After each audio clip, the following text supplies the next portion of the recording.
Thank you very much, Chair.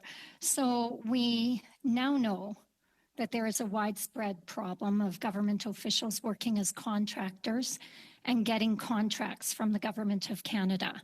The most infamous case, of course, is the Arrive scam. Contractor Dalian paid $9 million on the app and was also working at DND. In fact, he signed a contract with the government on the very first day he started working at DND.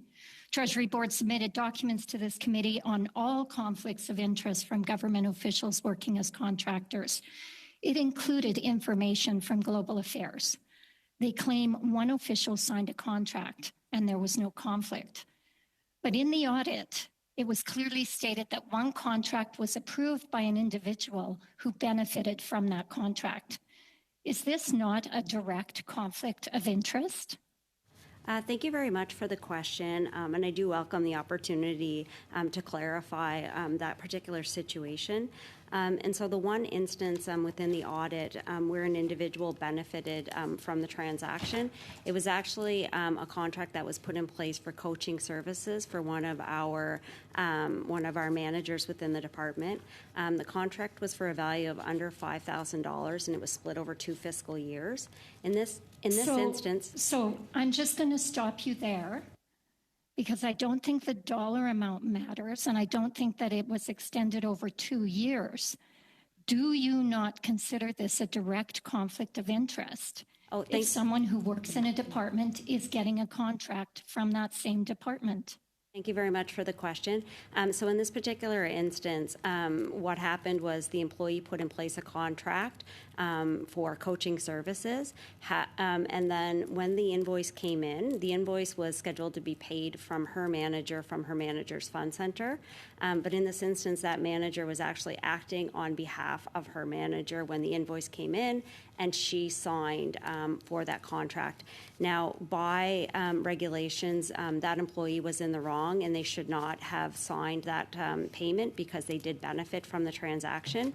But what I can say is that it was not malintended, and I think it was just an administrative oversight. Thank you. How many cases of conflict of interest do you have at Global Affairs? Thank you very much for the question. Unfortunately, I don't have that information. Okay, but I'm sure you'll be willing to provide that to the committee? Yes, absolutely. Thank you. Will you also commit to reviewing all contracts, the recipients, and those who approve the contracts?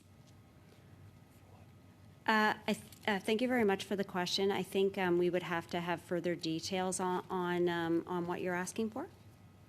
This would be in particular to the conflict of interest that you've said you will provide the information on. Thank you very much. Yeah, I'll take that back to the department, and we will provide you with information accordingly.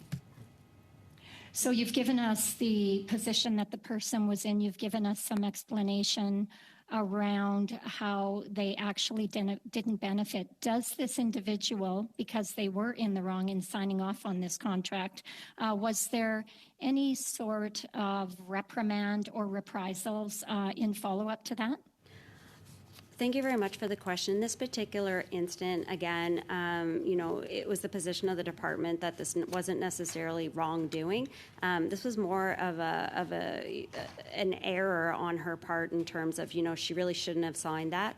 She was acting on behalf of her manager. The invoice came in, and I think she should have waited and had that invoice signed off when her supervisor returned. Unfortunately, I can't speak for the employee. I'm assuming she wanted the vendor to be paid promptly within the terms of the contract. Thank you. Thank you. What we have seen in many of the contracting issues that we have studied at this committee is a broad failure to enforce the Financial Administration Act, and I think that's been noted by others who have conducted investigations. Who is responsible for ensuring that the Financial Administration Act is properly enforced in a department? Thank you perhaps in yours in particular. Yeah, thank you very much for the question. Under the FAA, the deputy head is ultimately responsible for ensuring that the Financial Administration Act is respected. Obviously, as the Chief Financial Officer within the department, I have a very important role, and that really is to make sure that the necessary controls are in place to ensure that the Financial Administration Act is respected, and as does our auditor. Thank you very much.